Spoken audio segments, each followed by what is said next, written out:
लेकिन basic concept आपके पास clear होना चाहिए, ठीक है। तो आज टारगेट हम लोग का ये 2 टॉपिक रहने वाला है, ठीक है। अच्छा, पूरा सिलेबस लिखाने की तो कोई खास आवश्यकता नहीं है, क्योंकि इसके बाद तो ये फोर्स होगा, लॉ ऑफ मोशन वगैरह कुछ धीरे धीरे समाप्त हो जाएगा सारा कुछ। तो आज का टारगेट ये है, ठीक ना। तो चलिए इसमें भी हम यूनिट्स एंड डायमेंशन पे सबसे पहले बात करते हैं। यूनिट्स एंड डायमेंशन, इसमें आप मेजरमेंट वर्ड भी जोड़ सकते हैं, ठीक है। इसमें आप मेजरमेंट भी आप इसमें लिख सकते हैं, सब इसी में ये होने वाला है। तो चलिए इसको बढ़ते हैं हम लोग आगे, ठीक है। ठीक है, कोई दिक्कत नहीं है। तो सबसे पहले एक बहुत ही आसान टर्म से पहले हम लोग परिचय कर लेते हैं, वो है फिजिकल क्वांटिटी क्या होता है। क्या फिजिकल क्वांटिटी क्या होता है, बताइए। बहुत ही आसान सा ये कॉन्सेप्ट है फिजिकल क्वांटिटी का। हाँ बिल्कुल, जिसको मेजर्ड कर सकते हैं उसको फिजिकल क्वांटिटी कहते हैं, ठीक है। तो आप ये बताइए, दीवार का मेजरमेंट कर सकते हैं? दीवार फिजिकल क्वांटिटी है? नहीं, दीवार फिजिकल क्वांटिटी नहीं है। हाँ बोलिए। दीवार का जो लंबाई है, दीवार का जो चौड़ाई है, दीवार का जो डेंसिटी है, ये फिजिकल क्वांटिटी है, ठीक ना। तो ये थोड़ा सा अंतर है। तो अगर आप लोग लिखना चाहते हैं तो लिख भी सकते हैं, हिंदी इंग्लिश किसी में भी। कोई भी ऐसा चीज जिसका मेजरमेंट किया जा सकता है किसी ऑपरेटर्स के द्वारा, anything which can be measured by an operators is called physical quantity. ऐसे प्री में तो आने वाला ये डिफिनेशन नहीं है, लेकिन पता होना चाहिए ना कि होता क्या है। लिखिए, anything which can be measured by an operators, anything which can be measured by an operators, ठीक है। इसका एग्जाम्पल क्या हो जाएगा? इसका एग्जाम्पल होगा लेंथ यानी कि लंबाई, है ना। हाँ, ब्रेथ भी हो जाएगा, मास भी हो जाएगा, बहुत सारा कुछ ऐसा है, इलेक्ट्रिक करंट वगैरह है, ठीक है। तो ये फिजिकल क्वांटिटी हो गया। तो ये तो आपको समझ में आ गया कि दीवार फिजिकल क्वांटिटी नहीं है। दीवार का जो लंबाई है या दीवार का जो डेंसिटी है, मोटाई वगैरह है, वो फिजिकल क्वांटिटी है, ठीक है ना। तो बहुत ही आसान सी बात है ये। चलिए इसको हटा दें, नहीं हटाना नहीं, इसको सर बोले हैं जोड़ने के लिए, ठीक है। तो अब देखते हैं फिजिकल क्वांटिटी के टाइप्स को देखते हैं, ठीक है ना। तो फिजिकल क्वांटिटी का 3 टाइप है मेनली। पहला है फंडामेंटल क्वांटिटी। पहला क्या है? Fundamental physical quantity. दूसरा है डिराइव्ड, जो दूसरा टाइप है वो डिराइव्ड है। और तीसरा है सप्लीमेंट्री। तीसरा जो टाइप है वो क्या है? वो सप्लीमेंट्री है। फंडामेंटल, डिराइव्ड और सप्लीमेंट्री, 3 टाइप है, ठीक है। तो चलिए बारी बारी से हम समझते हैं। सबसे पहले फंडामेंटल फिजिकल क्वांटिटी कहने का क्या मतलब है, ठीक है। तो देखिए, जो फंडामेंटल फिजिकल क्वांटिटी है वो just like basic physical quantity है। इसे मिटा देना। तो देखिए, फंडामेंटल फिजिकल क्वांटिटी से सबसे पहले आपका परिचय होना चाहिए। फिजिक्स में 7 फंडामेंटल क्वांटिटी है। कितना फंडामेंटल क्वांटिटी? कितना है? 7 है। फंडामेंटल क्वांटिटी का कुछ लिस्ट भी यहाँ लिखना जरूरी है कि फंडामेंटल क्वांटिटी कौन कौन है, फिर उनका सिंबल फंडामेंटल क्वांटिटी का। फिर यहाँ पर हम बात करेंगे यूनिट, फिर यूनिट्स सिंबल। तो देखिए, फंडामेंटल क्वांटिटी कहने का मतलब होता है वैसा फिजिकल क्वांटिटी जो किसी पर डिपेंडेंट नहीं है। अब हम लोग हैं तो क्या है? डिपेंडेंट ही है ना। गार्जियन पे डिपेंडेंट है, हवा पानी, किसी न किसी चीज़ पे तो डिपेंडेंट है ही। तो आप यहाँ पर ऐसे समझे फंडामेंटल क्वांटिटी के बारे में, जो किसी पर डिपेंडेंट नहीं है, बिल्कुल ही डिपेंडेंट नहीं है। हम आगे आपको बताएंगे कि फंडामेंटल क्वांटिटी के अलावा जितना भी क्वांटिटी है वो फंडामेंटल पर ही डिपेंडेंट है, ठीक है। तो फंडामेंटल क्वांटिटी कितना है फिजिक्स में? 7 है। कौन कौन है? मास यानी कि हिंदी में द्रव्यमान, लेंथ, टाइम, तो लग रहा है हो जाएगा 7, टेम्परेचर, करंट, इलेक्ट्रिसिटी, करंट क्या हुआ? अच्छा करंट नहीं, आप लोग ध्यान रखें, करंट इलेक्ट्रिसिटी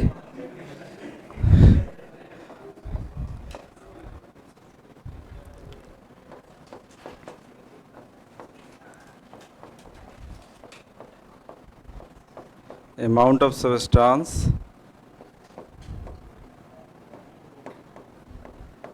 luminous intensity.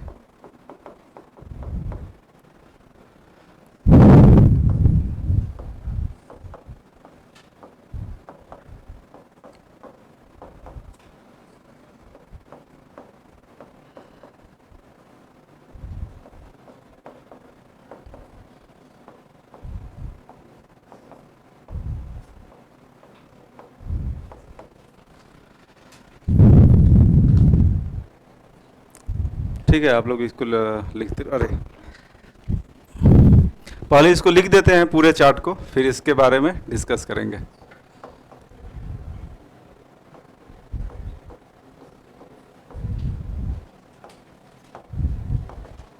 ये बहुत ही आसान सा अभी शुरुआत में है, फिर धीरे धीरे हम लोग कॉन्सेप्ट को भारी करते जाएंगे।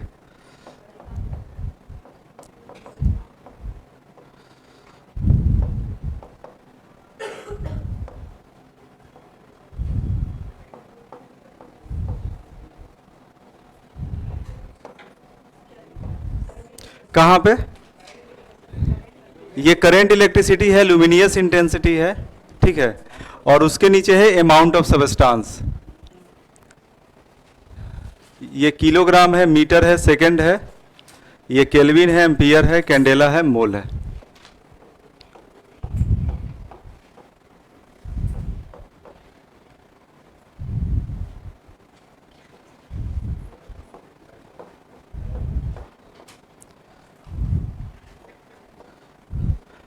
लिखने के पहले आप लोग एक बार थोड़ा समझ लीजिए इसका क्या मतलब हुआ।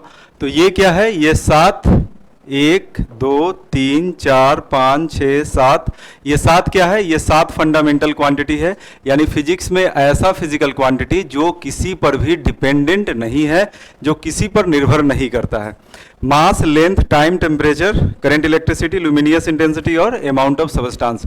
ये क्या, मैं यहाँ पर मैंने क्या लिखा है? तो ये सिंबल है, किसका सिंबल है? फंडामेंटल क्वांटिटी का। इसको आप यहाँ पे एक चीज और लिख सकते हैं, डायमेंशनल फॉर्म भी इसको बोलते हैं। क्या इसको बोलते हैं? इसको डायमेंशनल फॉर्म भी बोलते हैं। हम आगे आपको बताएंगे कि डायमेंशन और डायमेंशनल फार्मूला में भी अंतर है। तो ये क्या है? सिंबल है, किसका सिंबल?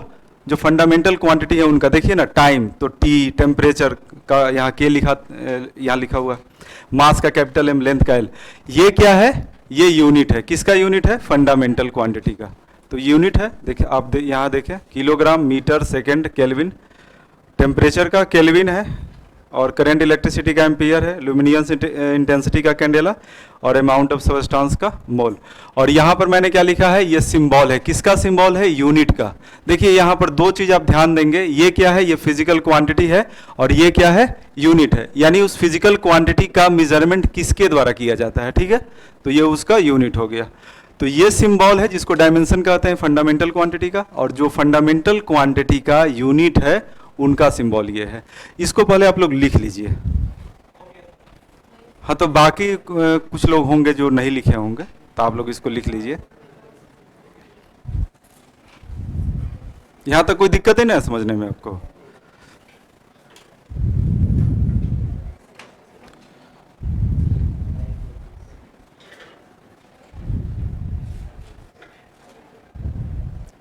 हो गया आपका? आप लिख लिए? अच्छा, ठीक है, आप लोगों ने लिख लिया ये। तो चलिए इसको ऐड करते हैं, ठीक है? इसको क्या करते हैं? इसको हम लोग ये करते हैं। तो यहाँ तक तो आपको समझने में कोई दिक्कत नहीं हुआ होगा, बहुत ही आसान था। यहाँ तो आप लोगों ने ज़्यादा कुछ देखा भी होगा, समझा भी होगा। इसके बाद बात करते हैं डिराइव्ड क्वांटिटी। क्या? डिराइव्ड क्वांटिटी नाम से ही लग रहा है कि ये कहीं से डिराइव्ड होकर के आया है, यानी ये कहीं से निकला है। थोड़ा देर पहले हम क्या बताए थे कि फिजिक्स में 7 क्वांटिटी को छोड़कर जितना भी क्वांटिटी है वो क्या है? वो 7 पर ही डिपेंडेंट है। अब आपके मन में होगा कि सर एग्जाम्पल बताइए, तो चलिए ठीक है, एग्जाम्पल आपको हम बता देते हैं। जैसे कि वेलोसिटी, क्या फॉर्मूला होता है वेलोसिटी का? डिस्प्लेसमेंट बटा टाइम होता है ना, डिस्प्लेसमेंट बटा टाइम। तो डिस्प्लेसमेंट बटा टाइम। अब इसको हम डायमेंशनल फॉर्म में लिखते हैं। क्या करते हैं, अब हम इसको डायमेंशनल फॉर्म में लिखते हैं। तो डिस्प्लेसमेंट क्या हो गया जी? डिस्प्लेसमेंट एक तरह का लेंथ हो गया ना, है ना। तो ये क्या है, इसको लिखेंगे एल। और टाइम के लिए क्या होगा? डायमेंशनल फॉर्म क्या था इसका? डायमेंशनल फॉर्म वो सेकंड क्या था? सेकंड उसका यूनिट था, ठीक है। यहां पर हम क्या बात कर रहे हैं? यहां पर हम बात कर रहे हैं डायमेंशनल फॉर्म का। ऐसे लिख दिए एल टी माइनस वन, ठीक है। तो देखिए, और यहां पर एक चीज और आपको थोड़ा सा आपको पूरा समझाएंगे, डायमेंशन और डायमेंशनल फॉर्मूला में क्या अंतर है।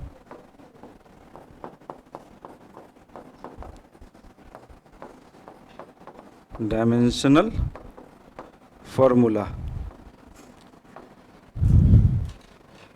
एल पर 1 एंड टी पर -1, एल टी -1। चलिए थोड़ा सा आप लोग गौर कीजिए यहाँ पे, वेलोसिटी का ये क्या है? Dimensional formula. तब आप भी सोचिएगा ये डायमेंशनल फार्मूला क्या है, इसको निकालने की क्या आवश्यकता है, ये पढ़ने की क्या आवश्यकता है। तो देखिए, अभी मैंने आपको बताया कि फिजिक्स में जितना भी फिजिकल क्वांटिटी है वो 7 पर ही डिपेंडेंट है।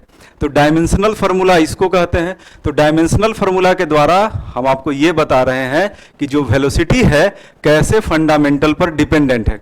यानी यहां आप देख रहे हैं कि वेलोसिटी लंबाई पर भी डिपेंडेंट है, साथ ही साथ वो टी यानी कि टाइम पर भी डिपेंडेंट है।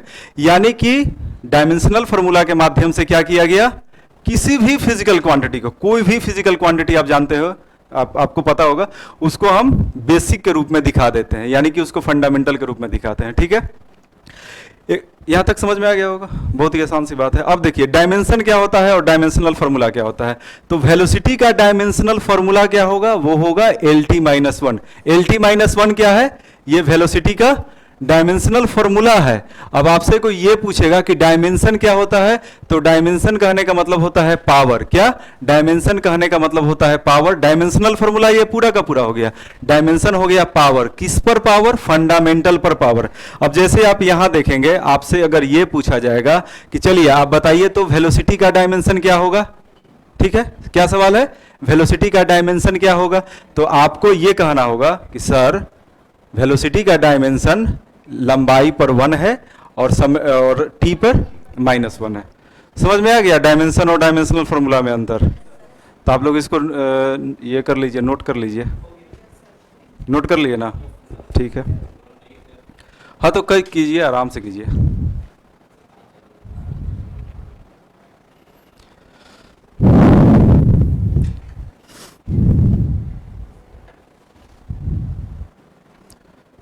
तो इरेज हो गया। चलिए अब थोड़ा सा एक और प्रैक्टिस कर लेते हैं फोर्स का। अगर हम आप ही से पूछें कि आप लोग फोर्स का डायमेंशन बताइए, कहने का मतलब है फोर्स को बेसिक के रूप में तोड़ दीजिए। फोर्स को एल टी एम कुछ इस फॉर्म में तोड़ दीजिए। समझ में आ रहा है ना जी? तो बहुत आसान है, ठीक है। तो ये आप लोग जरा इसका निकाल के दिखाइए क्या होगा। बहुत ही आसान है। एम एल टी -1 होगा या एम एल टी -2 होगा, क्या होगा इसका निकालिए आप लोग।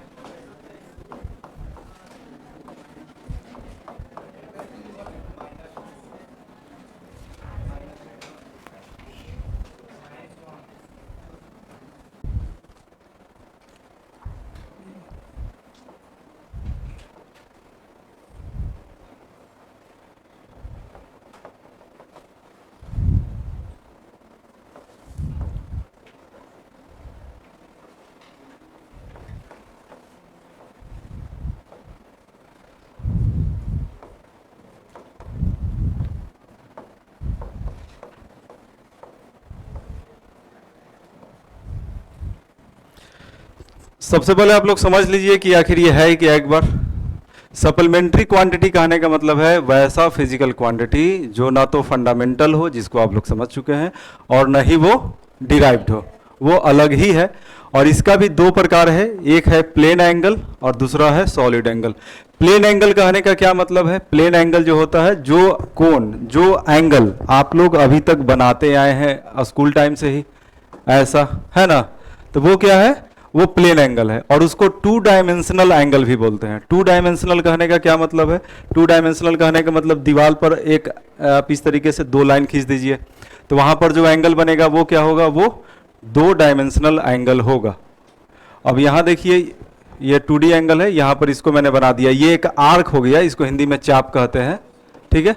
और वो एक एंगल बना रहा है यहाँ पे, तो ये डी थीटा या थीटा कुछ भी लिख दीजिए, ये आर है। तो ये जो दूरी है ये वाला डी एस और ये आर, तो डी एस बाई आर बराबर हो गया डी थीटा। और जो प्लेन एंगल है इसका मेजरमेंट हम लोग रेडियन में करते हैं, प्लेन एंगल का। अब बात करते हैं सॉलिड एंगल का। सॉलिड एंगल क्या होता है? देखिए, जो भी एंगल हम लोग बनाए हैं अभी तक स्कूल के दिनों से ही, वो प्लेन एंगल था, क्योंकि उसको हम लोगों ने कागज पे बनाया था, है ना, कागज पे। और कागज क्या है? ये टू डायमेंशनल होता है, लंबाई और चौड़ाई है। लेकिन क्या कोई ऐसा एंगल पॉसिबल है जो एक स्पेस में बने, यानी कि वो थ्री डायमेंशनल हो? अब जैसे कि एग्जाम्पल बताते हैं, जोकर का टोपी।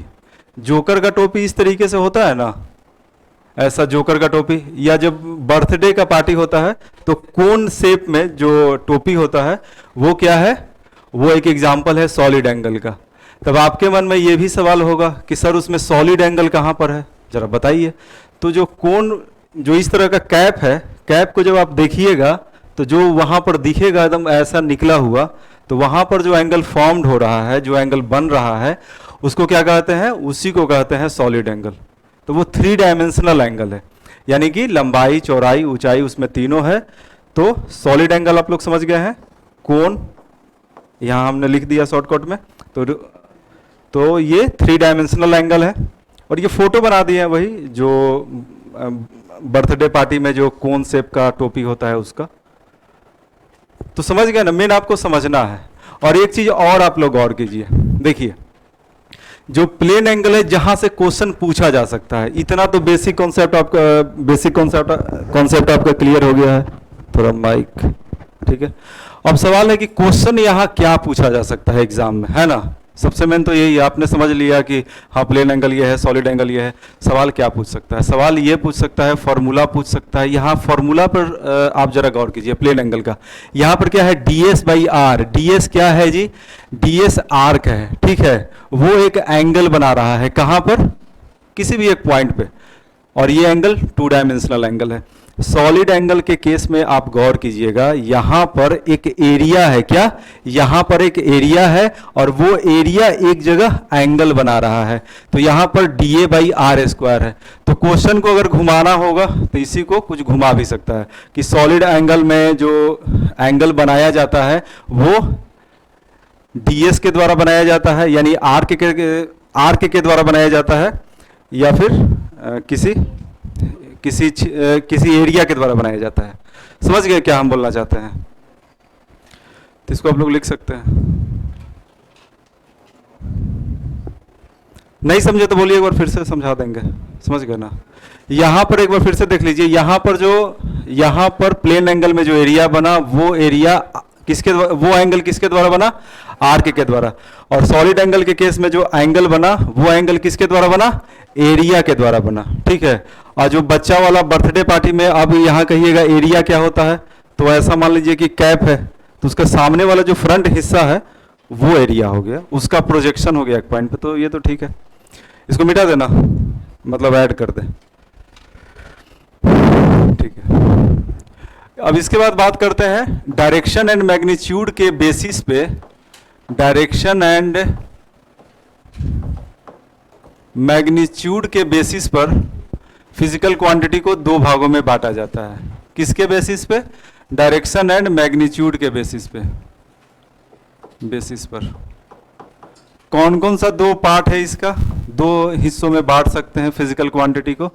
तो एक है स्केलर और दूसरा क्या है? दूसरा है वेक्टर, ठीक है। बहुत ही आसान है। स्केलर किसे कहते हैं जिसमें वनली हाँ, जिसमें ओनली मैग्नीट्यूड हो, ठीक है, जिसमें कोई डायरेक्शन नहीं हो। मैग्नीट्यूड तो होना ही ना चाहिए। अब कोई आदमी चल रहा है, उसका स्पीड है 5 मीटर पर सेकंड, तो उसके पास मैग्नीट्यूड हुआ ना। अब जैसे मेरा वजन है 80 किलोग्राम, तो 80 किलोग्राम क्या हुआ, मैग्नीट्यूड हो गया, इसमें कोई डायरेक्शन नहीं ना हुआ। तो स्केलर क्या हो गया, जिसमें सिर्फ मैग्नीट्यूड हो। और वेक्टर क्या हो गया।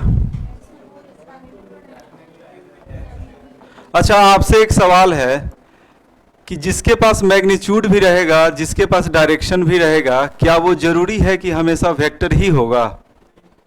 बताइए, कोई जरूरी है? ऐसा कोई जरूरी नहीं है। तो अब आपके मन में यह भी सवाल होगा कि हम तो यही पढ़े हैं कि जिसके पास मैग्नीट्यूड होगा, जिसके पास डायरेक्शन होगा, वो वेक्टर होगा।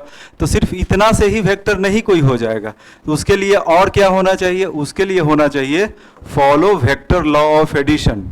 Follow vector law of addition. Vector law of addition को भी फॉलो करना चाहिए। अब इस पर थोड़ा बात करेंगे। स्केलर का सिंपल एग्जाम्पल बता दीजिए, तो वो तो लिखवाने की भी आवश्यकता नहीं होगा, एकदम। हाँ, स्पीड है, डिस्टेंस हो गया, और बताइए। नहीं, फोर्स में डायरेक्शन हुआ ना। अब जैसे कि हम इसको पुश कर रहे हैं, तो यहाँ एक डायरेक्शन दे रहे हैं, डायरेक्शन है ना वहाँ पे, ठीक है। तो इसका नहीं, इम्पल्स में भी डायरेक्शन है, वर्क हो गया, एनर्जी हो गया, ठीक है। तो ये सब क्या है, स्केलर हो गया, टाइम भी हो गया। नहीं, वेट और मास में अंतर है। चलिए थोड़ा सा आपको बता देते हैं। आप लोग में से कौन बताएगा वेट और मास में क्या अंतर होता है? बताइए क्या होता है।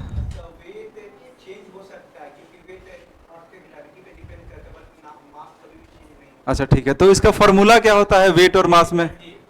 अच्छा, ये आपसे अच्छा, हम इस पर आएंगे। हम एक बात बोल रहे हैं कि मेरा वेट 80 किलोग्राम है, सही बोल रहे हैं साइंटिफिकली। ऐसे तो बोलचाल में आदमी थोड़ा गलत बोल देता है। ये सही बोल रहे हैं, या मेरा मास 80 किलोग्राम है, क्या सही है? देखिए, जो वेट का फॉर्मूला होता है mg होता है। वेट क्या होता है? वेट mg होता है, जबकि जो मास होता है। तो ये बोलना गलत हो जाएगा कि मेरा वेट 80 किलोग्राम है। जब हम ग्रेविटेशन चैप्टर जब हम लोग डिस्कस करेंगे तो इस पर आएंगे विस्तार से। तो मेरा मास 80 किलोग्राम है, मेरा द्रव्यमान 80 किलोग्राम है। तो अब आपके मन में यह भी सवाल होगा, तो आपका वेट कितना होगा? तो मास कितना है? 80, और जी का वैल्यू 9.8 मीटर पर सेकेंड स्क्वायर, तो उससे गुना कर दीजिए, ठीक है। इसको लगभग इसका वैल्यू हम लोग 10 मान लेते हैं, 10 न्यूटन। तो 80 में 10 से गुना कीजिएगा तो कितना होगा? 800 न्यूटन। तब उस पर हम लोग बाद में बात करेंगे। चलिए इधर बात कर रहे हैं। स्केलर का एग्जाम्पल भी लिखवाना पड़ेगा, तो बहुत आसान है, ठीक है। इसे बोलिएगा तो हम लिखवा देते हैं आपको, अगर लिखने का मन है तो। बहुत आसान है, वर्क है, एनर्जी है, टाइम है, इसके अलावा डिस्टेंस है, स्पीड है, ये सब हो गया। वेक्टर का एग्जाम्पल, जिसके पास डायरेक्शन है, बताइए। डिस्प्लेसमेंट, हाँ डिस्प्लेसमेंट हो गया। फोर्स है, वेलोसिटी है, ये सब है, ठीक है। ये सब तो आपको पता है। चलिए अब आपको हम ये बता रहे हैं, इलेक्ट्रिक करंट के बारे में आपका क्या ख्याल है? इलेक्ट्रिक करंट के बारे में बताइए। अच्छा, आप कह रहे हैं कि इलेक्ट्रिक करंट स्केलर है। क्या इलेक्ट्रिक करंट के पास कोई डायरेक्शन नहीं होता है? रोड के ऊपर जब आप वायर देखते हैं तो वहाँ क्या है? इलेक्ट्रिक करंट के पास एक डायरेक्शन होता है ना। तो फिर आप कैसे कह रहे हैं कि वो स्केलर है? क्यों आप बता रहे हैं? मैग्नीट्यूड तो उसके पास है ना। हाँ, वो वेक्टर लॉ ऑफ एडिशन को फॉलो नहीं करता है, ठीक है। वो वेक्टर लॉ ऑफ एडिशन को फॉलो नहीं करता है। अगर आपसे ये पूछा जाए कि इलेक्ट्रिक करंट के पास डायरेक्शन भी है, मैग्नीट्यूड भी है, उसके बावजूद भी वो वेक्टर क्यों नहीं है, तब आपका जवाब क्या होगा जी? बताइए। वो वेक्टर लॉ ऑफ एडिशन को फॉलो नहीं करता है। अब आपके मन में ये भी सवाल होगा कि sir vector law of addition पढ़ना चाहिए? नहीं पढ़ना चाहिए, क्योंकि वो आउट ऑफ सिलेबस है ना। बस आपको मोटा मोटी जान लेना है। अगर आपको लिखने का मन है, अगर थोड़ा देखना चाहते हैं क्या होता है, तो बस आपको एक झलक दिखा देते हैं। ऐसे ये सिलेबस में तो है नहीं। ये ए वेक्टर है, ये बी वेक्टर है, दो वेक्टर का जो समेसन है वो ऐसा है। अब ये कोई क्वेश्चन यहाँ से पूछेगा नहीं बीपीएससी में। ये आर वेक्टर है, ठीक है। जो 11-12 में जो साइंस पढ़े होंगे तो उनको पता होगा, ठीक है। तो बस इतना ही पढ़ना है, इसको हटा देते हैं।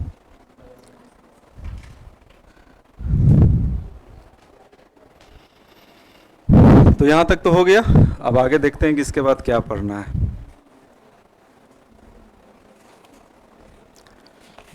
तो शुरुआत अभी हल्का हल्का कॉन्सेप्ट से हो रहा है, धीरे धीरे भारी की तरफ हम जाएंगे। अच्छा, एक और फिजिकल क्वांटिटी है moment of inertia. Moment of inertia के बारे में कुछ पता है? मोमेंट ऑफ इनर्शिया क्या है? हम आपको वेक्टर स्केलर ही बता रहे हैं, थोड़ा भारी भारी एग्जाम्पल से।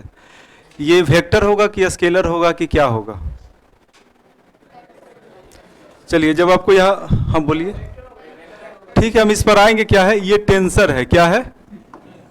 अब आपको हम इसलिए बता रहे हैं कि यूपी पीसीएस में एक बार ये क्वेश्चन पूछा गया था, तो क्वेश्चन हम देखे तो हमको अच्छा लगा, तो सोचे कि हम क्लास में इस पर चर्चा करेंगे। मोमेंट ऑफ इनर्शिया क्या है? टेंसर क्वांटिटी है। अब आपके मन में होगा कि ये टेंसर क्वांटिटी क्या होता है? तो टेंसर क्वांटिटी कहने का मतलब है जो वेक्टर नहीं है, ठीक है, जो वेक्टर नहीं है, जो स्केलर नहीं है, उसको कहते हैं मोमेंट ऑफ इनर्शिया। देखिए, थोड़ा सा मोमेंट ऑफ इनर्शिया का परिचय हम आपको दे देते हैं, ठीक है, थोड़ा सा समझ लीजिए। मोमेंट ऑफ इनर्शिया, यहाँ फुल फॉर्म इसका लिख देते हैं। ये यूपी पीसीएस में क्वेश्चन पूछा था, मोमेंट ऑफ इनर्शिया, इसलिए moment of inertia. Moment of inertia से भी पहले आप थोड़ा इनर्शिया को समझ लीजिए। क्या? इनर्शिया को समझ लीजिए कि आखिर ये होता क्या है। कल इसके बारे में और भी ज़्यादा विस्तार से चर्चा करेंगे जब हम लोग फोर्स पढ़ेंगे, डिस्कस करेंगे। इनर्शिया क्या होता है जी, कोई बता सकते हैं?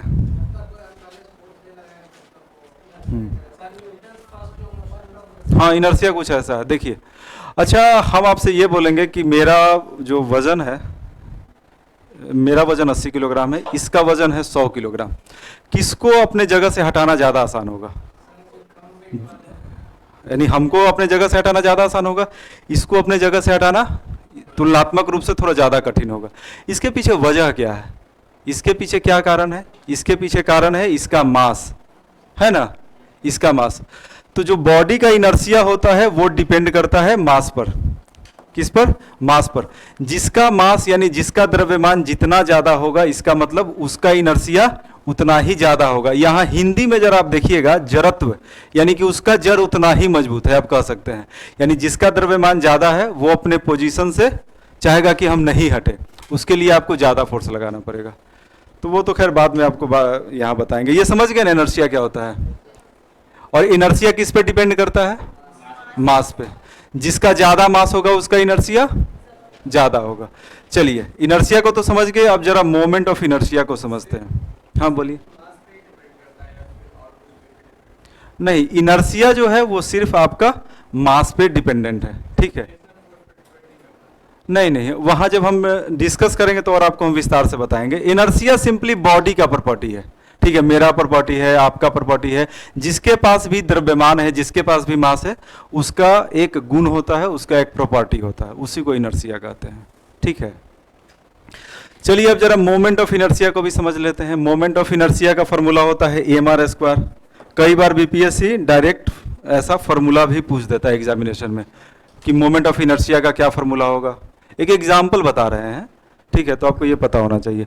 अब मोमेंट ऑफ इनर्शिया का मतलब क्या होता है? mr² तो हमने लिख दिया है ना। चलिए, मोमेंट ऑफ इनर्शिया के बारे में बात करते हैं। इसको प्रैक्टिकली एक एग्जाम्पल से समझते हैं। मान लिया कि यहाँ पर एक पिलर है बीच में। क्या है? यहाँ पर एक पिलर है। पिलर से एक जानवर को बांध दिया गया है। पिलर में एक रस्सी है, एक मोटा सा पिलर है ऐसा। यहाँ पर एक पिलर है, ठीक है। पिलर से आर दूरी पर कोई रस्सी है या कोई बक्सा है, बक्सा ही मान लीजिए, ठीक है। कोई बक्सा यहाँ पे रखा हुआ है, एक रस्सी से या एक स्टील का कोई रॉड वगैरह से बक्सा बंधा हुआ है। बक्सा का वजन है 100 किलोग्राम, ठीक है। और एक दूसरा कंडीशन में क्या है? एक बक्सा, एक स्टील के, ये स्टील का रॉड है, इस बक्सा का वजन है 200 किलोग्राम, ठीक है। पहले आप समझ गए कंडीशन क्या है? एक ऐसा पिलर है, एक स्टील का रॉड है, एक यहाँ पर एक बॉडी रखा हुआ है 100 किलोग्राम का। दूसरा कंडीशन में एक ऐसा पिलर है, एक स्टील का रॉड है, यहाँ पर एक बॉडी रखा हुआ है जिसका वजन और भी ज़्यादा है। अब हम आपसे ये कह रहे हैं कि दोनों को घुमाना है, तो किसी भी इतना भारी वजन है तो जाहिर सी बात है वो अपोज करेगा, वो नहीं चाहेगा कि हम अपने पोजीशन को छोड़े। अब मेरा सवाल ये है कि कौन ज़्यादा अपोज करेगा? जिसके पास ज्यादा वजन है, वेट नहीं, वेट आपको पता है ना कि वेट फोर्स होता है, जिसका ज्यादा मास होगा वो ज्यादा अपोज करेगा। तो ज्यादा अपोज कौन करेगा? ठीक है, ये यहां पर अपोज ज्यादा करेगा। चलिए एक और बात बताइए इसको,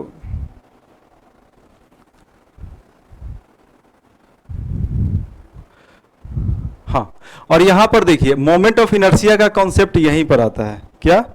मोमेंट ऑफ इनर्शिया का कॉन्सेप्ट यहीं पर आता है। मोमेंट ऑफ इनर्शिया क्या होता है? बॉडी का ऐसा प्रॉपर्टी, बॉडी का ऐसा गुण, जब आप बॉडी को किसी एक्सिस के अराउंड घुमाते हैं तो वो अपने पोजीशन में चेंज का विरोध करता है, यानी वो नहीं चाहेगा कि हम घूमें, आपको ज़्यादा फोर्स लगाना पड़ेगा उस हिसाब से।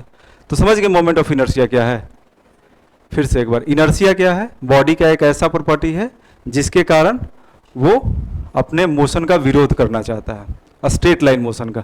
जब हम फोर्स डिस्कस करेंगे तब हम और विस्तार से बताएंगे, अभी बीच में बस आ गया था तो इसलिए बता रहे हैं। जबकि मोमेंट ऑफ इनर्शिया क्या है? मोमेंट, बताइए क्या है मोमेंट ऑफ इनर्शिया? आप ही लोग बताइए, कुछ भी बोलिए।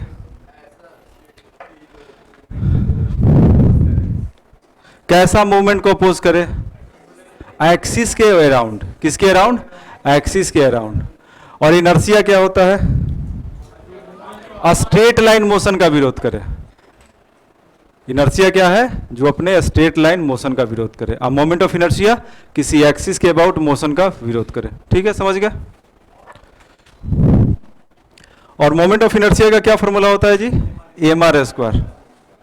देखिए हम आपको बता क्या रहे थे? हम आपको ये बता रहे थे कि जो मोमेंट ऑफ इनर्शिया है ये टेंसर क्वांटिटी होता है। क्या? ये टेंसर क्वांटिटी होता है। कहने का मतलब जो मोमेंट ऑफ इनर्शिया है ये ना तो वेक्टर है, ये ना तो स्केलर है, ये टेंसर है। ठीक है, तो ये आपके लिए एक इम्पॉर्टेंट बात है, आप लोग इसको देख सकते हैं, नोट आप लोग इसको कर लीजिए।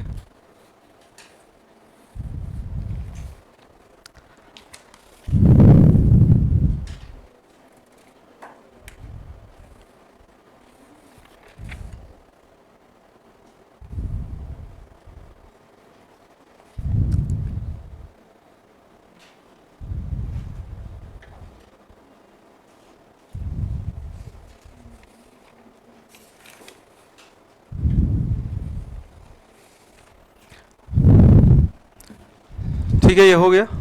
चलिए इसके बाद बात करते हैं, एक टॉपिक छूट गया था यूनिट, थोड़ा सा है, ज़्यादा नहीं, यूनिट के बारे में। ऐसे तो काफ़ी बात हमने किया है। यूनिट कहने का क्या मतलब है? ऐसे ही मान लिया आपसे पूछा जाए यूनिट क्या होता है, तो किसी भी फिजिकल क्वांटिटी को मेजर करने के लिए एक स्टैंडर्ड चाहिए, है ना। ऐसा एक्चुअली क्या है कि इसको थोड़ा पहले बताना चाहिए था, है ना, लेकिन थोड़ा भूल गए। द स्टैंडर्ड, क्योंकि यहां से क्वेश्चन पूछा जाता है, the standard needed for, unit क्या है? The standard needed for measure of physical quantity.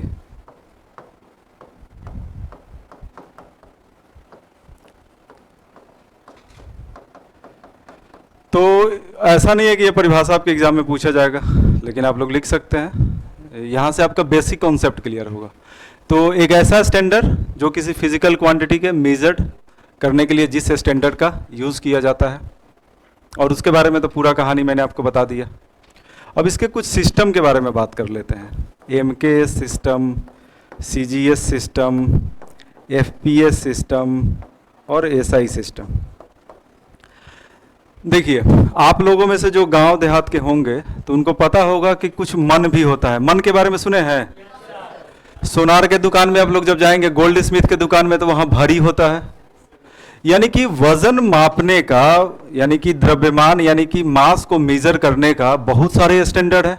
ठीक है, अब आपको यह भी पता है कि दुनिया काफी तेजी से ग्लोबलाइज्ड होते जा रहा है। ठीक है, सिंपल सी बात है, दरभंगा का मखाना अमेरिका भी जा रहा है, वहां का सामान यहाँ भी आ रहा है। अब आप खुद ऐसा एक कल्पना करें कि मान लिया कि आप बिजनेसमैन हैं, आप मखाना को तोलते हैं मन में, आपने एक रेट लगाया, वो मखाना अमेरिका गया, वहाँ उसको तोला जाएगा केजी में, तो एक कन्फ्यूजन ना क्रिएट हो जाएगा, इतना मन इतना केजी। तो वैसे में क्या आवश्यकता थी? वैसे में आवश्यकता थी एक ऐसा यूनिट ऑफ सिस्टम हो वेट्स एंड मेजर का, जिसका एक्सेप्टेंस पूरे वर्ल्ड वाइड हो, यानी कि पूरे दुनिया भर में उसका एक्सेप्टेंस हो। तो फाइनली धीरे धीरे आएंगे कि किस तरीके से सिस्टम डेवलप हुआ, है ना। तो एमकेएस का मतलब क्या हुआ, देखिए अलग अलग समय पे अलग अलग सिस्टम को डेवलप किया गया। वैसे तो दुनिया भर में जब स्टार्टिंग से ही बात किया जाए 1000 साल 2000 साल पहले भी अलग अलग जो देश हैं, अलग अलग जो अलग अलग लोकेशन है, वहाँ पर वेट्स एंड मेजर का जो सिस्टम अलग अलग था। अगर दुनिया भर में बात किया जाए कि दुनिया भर में क्या क्या कोशिश किया गया, तो एक एमकेएस सिस्टम आया। एमकेएस का मतलब क्या हुआ जी? नहीं, यहाँ पर एमकेएस का मतलब यहाँ पर मीटर, किलोग्राम और सेकंड, ठीक है। सीजीएस का मतलब क्या हुआ? सी से सेंटीमीटर, जी से ग्राम, एस से सेकंड, आसान आसान है। और एफपीएस का मतलब फुट पाउंड सेकंड। और जो एफपीएस है ना, ये ब्रिटिश सिस्टम है। अभी भी अगर आप इंग्लैंड जाइएगा तो वहाँ पाउंड वगैरह में मेजरमेंट होता है। जबकि एसआई का मतलब क्या हुआ? स्टैंडर्ड। ये एक इंटरनेशनल सिस्टम हो गया और इसको 1960 में एडॉप्ट किया गया जिनेवा में। तो आप लोग इसको लिख सकते हैं, हालांकि यहाँ से भी क्वेश्चन आने का चांस कम ही है, बट चूंकि आज पहला दिन है तो थोड़ा बेसिक बात कर लेते हैं। कल से क्वेश्चन पे ज़्यादा डिस्कशन होगा। आज भी कुछ क्वेश्चन हम लोग प्रैक्टिस करेंगे, ऐसा नहीं है।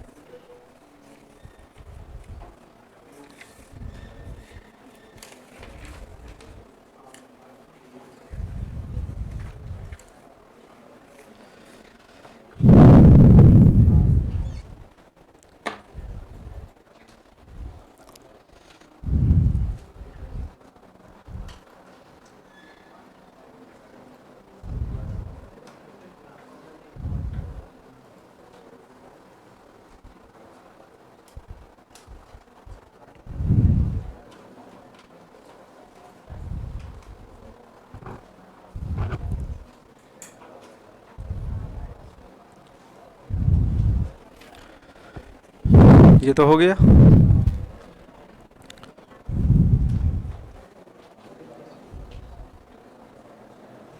चलिए अब कुछ क्वेश्चन को हम लोग देखते हैं, ठीक है क्या? कुछ क्वेश्चन को देखते हैं। एक बार बीपीएससी प्री में क्वेश्चन आया था 2018 में, अभी तो काफी समय बचा हुआ है। Angstrom is the unit of, angstrom किसका यूनिट होता है? एंगस्ट्रम वेवलेंथ का यूनिट है, सही है? बताइए, सही है ना? ठीक है, चलिए बहुत अच्छा। एंगस्ट्रम वेवलेंथ का यूनिट है। प्रेशर का यूनिट क्या होता है? उसके अलावा कुछ और? आपको तो ढेर सारा यूनिट पता होना चाहिए प्रेशर का। अभी हमने यूनिट्स और डायमेंशन के बारे में बात की है।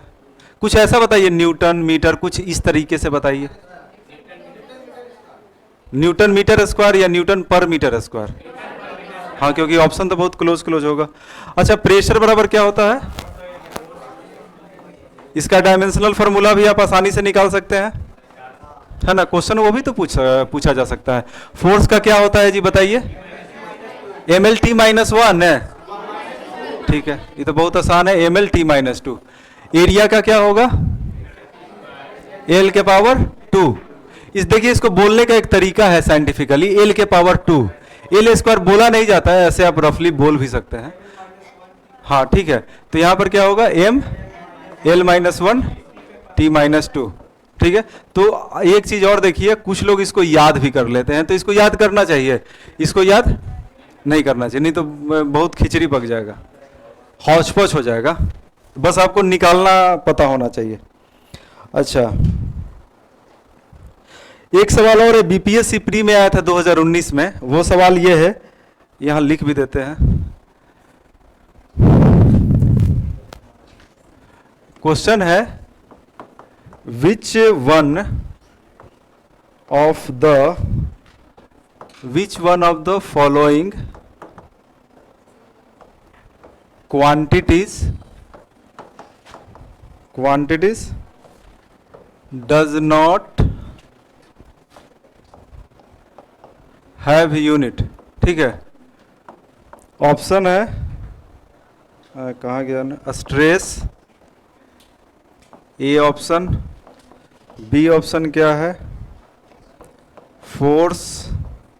आप लोग क्वेश्चन लिखिए, स्ट्रेन,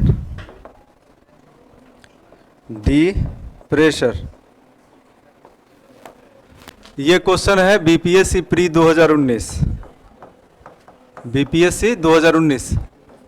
चलिए आप लोग इस क्वेश्चन को जरा बनाइए तो क्या होगा। स्ट्रेन।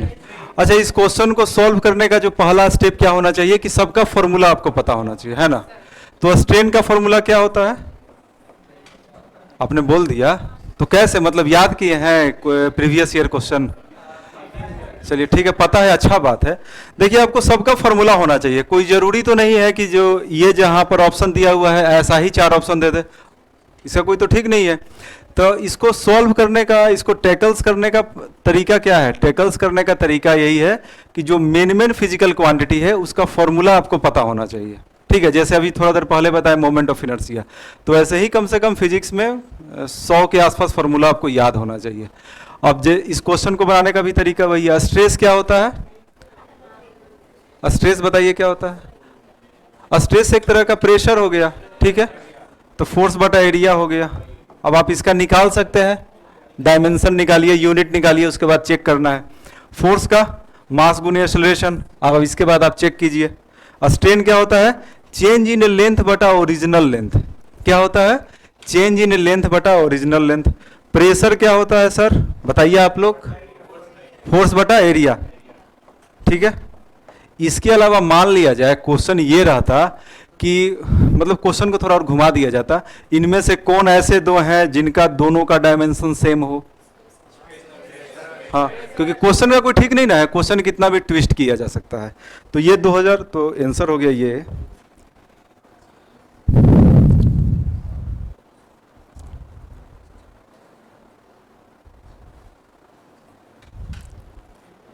और कुछ क्वेश्चन देखते हैं जो बीपीएससी एग्जाम में पूछा है।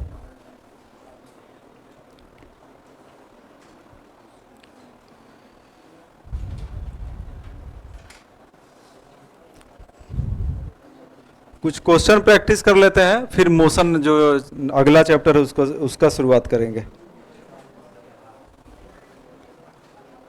अच्छा, light year is the unit of, BPSC में बहुत आसान भी डिस्टेंस का। अच्छा, किसे कहते हैं लाइट ईयर, एक साल में जितना दूरी लाइट करे। ठीक है, बहुत अच्छा।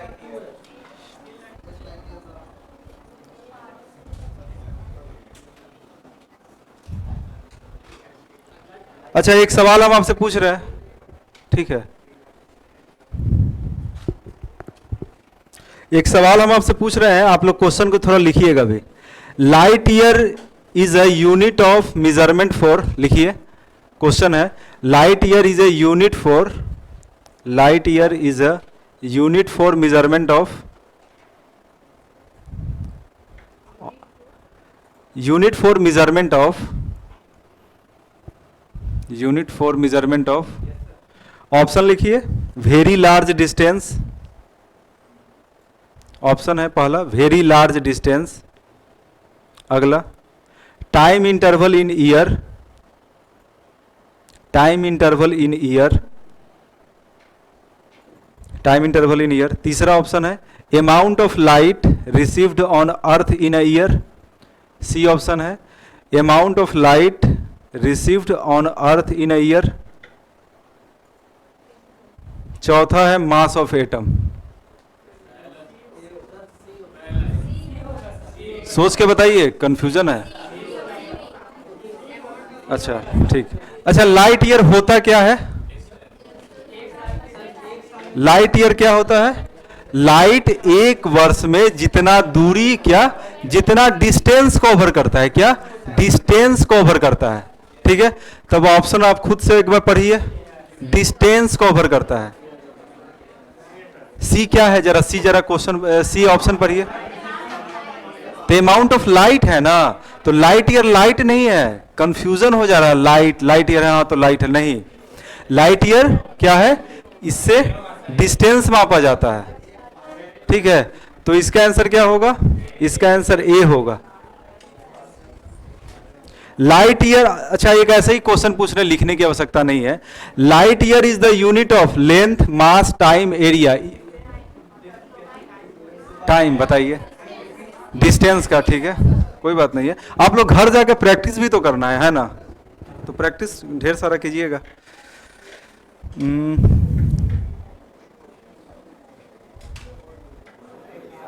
चलिए,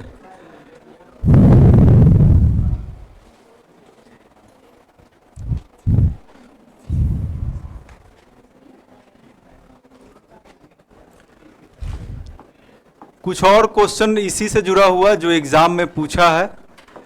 एक बार क्वेश्चन पूछा था यूपीपीसीएस में चंद्रशेखर लिमिट के बारे में। ठीक है, चंद्रशेखर लिमिट क्या होता है, किसी को पता है? एस चंद्रशेखर भारतीय साइंटिस्ट थे जो अमेरिका में रहते थे। स्पेस के फील्ड में, न्यूक्लियर एनर्जी के फील्ड में भी काफ़ी काम किए हैं। तो देखिए चंद्रशेखर लिमिट क्या होता है, 1.4 गुने मास ऑफ सन। ठीक है, तो सन का जो मास है उसका 1.4 को हम लोग कहते हैं चंद्रशेखर लिमिट। तो ये प्री का फैक्ट है। देखिए प्री एग्जामिनेशन जो आपका होने वाला है 70 का, तो वहाँ पर भारी क्वेश्चन भी पूछा जा सकता है जिसकी काफ़ी ज़्यादा संभावना है, और कुछ हल्का क्वेश्चन भी पूछा जाएगा। ठीक है, अच्छा 10 लीटर में कितना गैलन होता है बता सकते हैं? बीपीएससी में कभी कभी एकदम आसान आसान भी क्वेश्चन पूछा जाता है, कोई ठीक नहीं है तो आपको सब पढ़ के जाना है। कितना गैलन होता होगा अंदाज? 2.2 गैलन। 2.2 गैलन। ये सब हल्का हल्का है, लेकिन कोई ठीक नहीं है, क्वेश्चन यहां से भी पूछ देगा। अच्छा 1 मोल में क्या होता है?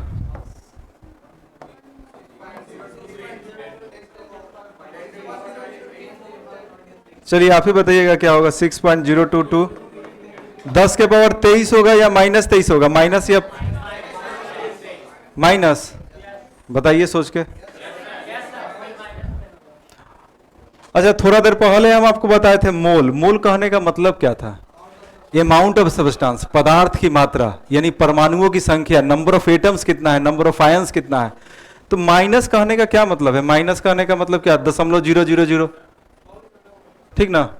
तो नंबर ऑफ एटम्स का अब जैसे यहां पर नंबर ऑफ एटम्स है, इतना जगह में कितना नंबर ऑफ एटम्स होगा? अरबों खरबों, उससे भी कहीं ज्यादा, है ना, बहुत ज्यादा। अमाउंट ऑफ सब्सटेंस उसके लिए प्रयोग में आता है। तो आप खुद समझ सकते हैं यहां क्या होगा। यहां माइनस नहीं होगा। ठीक है, तो यहां पर कंफ्यूज हो जाइए, एग्जामिनेशन में कंफ्यूज नहीं होना, क्योंकि हल्का हल्का गलती होता है। तो यहां पर 10 के पावर 23 होगा। अच्छा 1 एंगस्ट्रम में क्या होगा? 1 एंगस्ट्रम में, एंगस्ट्रम को ऐसे लिखते हैं, 1 एंगस्ट्रम कितना होगा बताइए? 10 के पावर, सोच के बताइए। 10 के पावर -10 मीटर। क्या? 10 के पावर -10 मीटर। ये सब क्वेश्चन, जितना भी क्वेश्चन हम आपको बता रहे हैं ना, ये सब आया हुआ क्वेश्चन हम आपको बता रहे हैं। ये पहले आता था, आजकल पैटर्न चेंज है। अच्छा नैनोमीटर तो आपको पता होगा, बताइए क्या होता है? कितना? -9 या -10? ठीक है, चलिए -9 क्या, किलोमीटर या मीटर?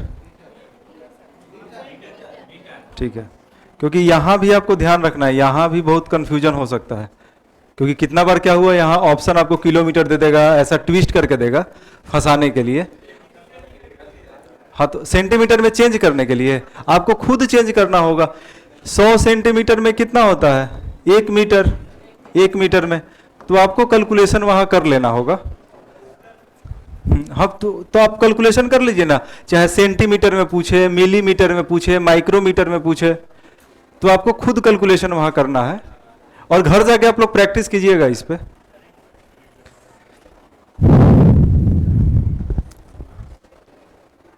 चलिए अब अगला चैप्टर देखते हैं, मोशन। तो इस चैप्टर में कोई आपको कुछ दिक्कत हुआ, कहीं भी कोई कंफ्यूजन वगैरह? हाँ ठीक है, चलिए इसको समझ लेते हैं। मोमेंटम, देखिए मोमेंटम भी कई प्रकार का है, लेकिन सिंपली जो मोमेंटम बोलते हैं वो लीनियर मोमेंटम के लिए। तो लीनियर मोमेंटम क्या होता है? फॉर्मूला m गुना v। ठीक है, अब जैसे कि हम यहां से दौड़ना शुरू करेंगे, तो दौड़ना शुरू करेंगे तो मेरे पास मास है ना, साथ ही साथ मेरे पास एक वेलोसिटी भी आ जाएगा। तो मास गुना जब वेलोसिटी को दोनों को आप मल्टीप्लाई कर देंगे तो उसी को क्या कहेंगे, क्या कहेंगे उसको, मोमेंटम कहेंगे। और चूंकि वेलोसिटी है तो वेलोसिटी क्या है, वेक्टर है। जब वेलोसिटी वेक्टर होगा तो ये पूरा ही वेक्टर हो जाएगा, ठीक है। तो मोमेंटम क्या हो जाएगा, वेक्टर हो जाएगा। तो चलिए पहला चैप्टर खत्म।